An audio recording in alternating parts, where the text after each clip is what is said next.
My wife didn't just cheat. She did it with her boss and my best friend was fiancé.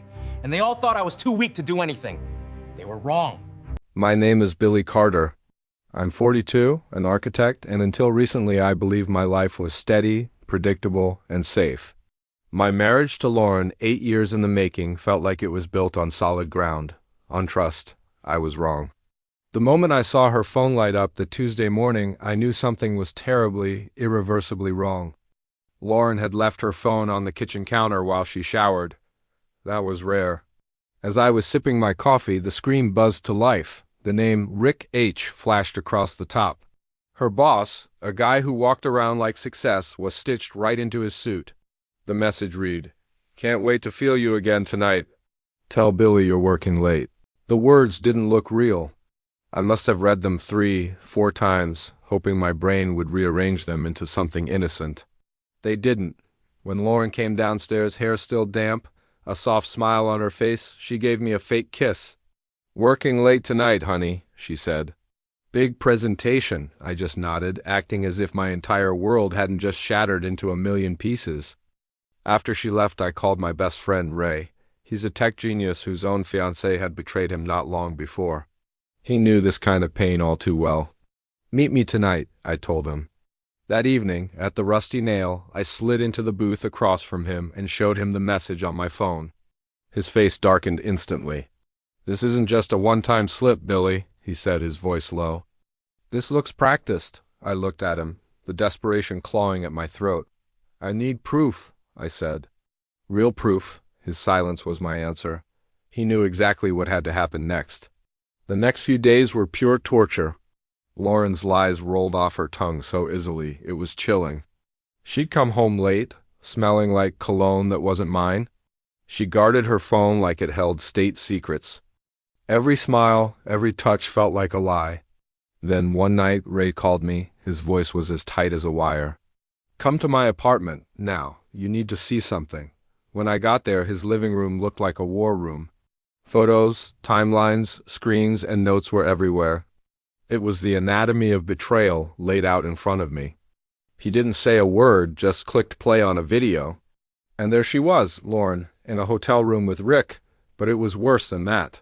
So much worse. My friend Ray's fiancée was there too.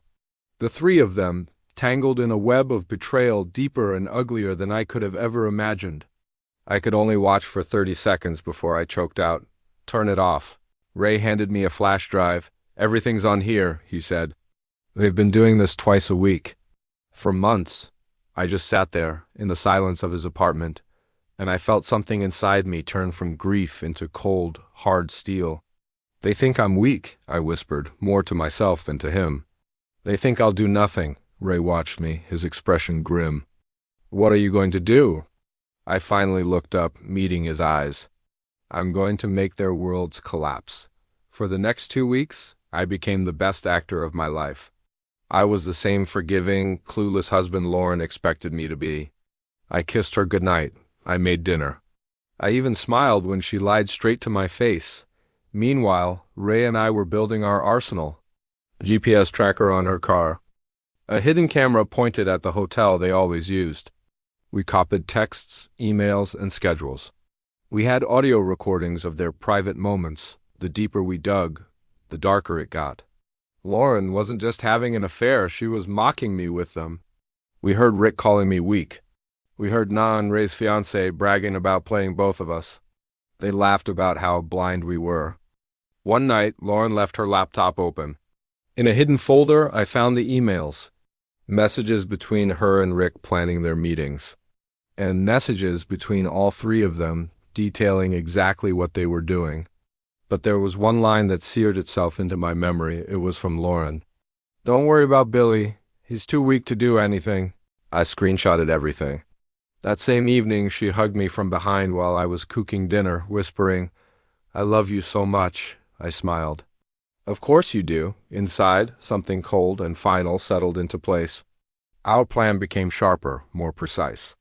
We recorded their next hotel meeting hours of footage, laughter, secrets, and then the part that pushed Ray over the edge, his fiancée entering the room, greeting them like this was just another evening in their twisted routine. Ray wanted to storm in right then and there, but I grabbed his arm. Not yet, I told him. When we hit them, it has to be total. By the end of that weekend, we had it all.